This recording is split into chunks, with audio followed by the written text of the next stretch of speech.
we can go over it. Okay, so this is basically how to process the raw files that we photograph. So when you're photographing your images, we set it to raw format in the camera, and then we converted them to this DNG format. So basically what you can do is you can open all of them. We should get it to open up in Photoshop. This actually might crash my computer. I probably should have just opened a couple of them. I couldn't even open them. We'll see. When you open it, it should open up. My Mac would definitely crash by now if I did that. Mine's getting old. Okay, so it's going to open it up in this raw format file. It's the remember what it's called. It's like the raw preview.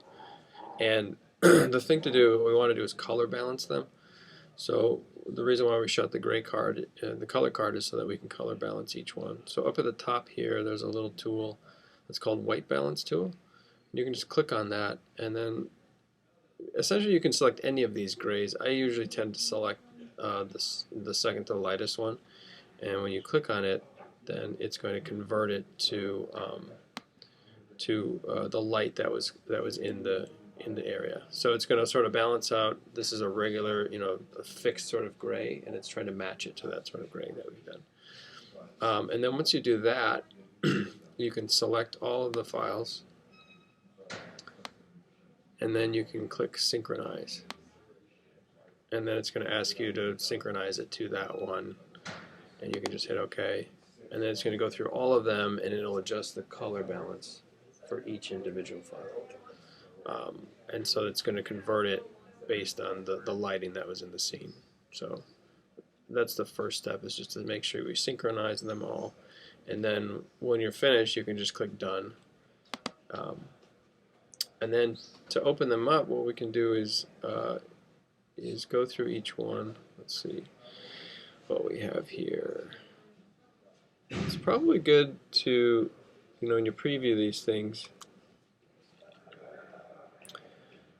to just go through and look at which one looks closest to the exposure that we were looking at.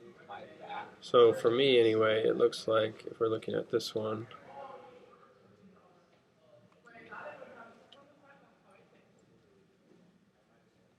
maybe one that's like, that looks pretty close, right? Yeah. Right. Okay, so let's open that one. Is the brightness on your thing really low, or is it just that's how it is? It might be low. Yeah. Okay.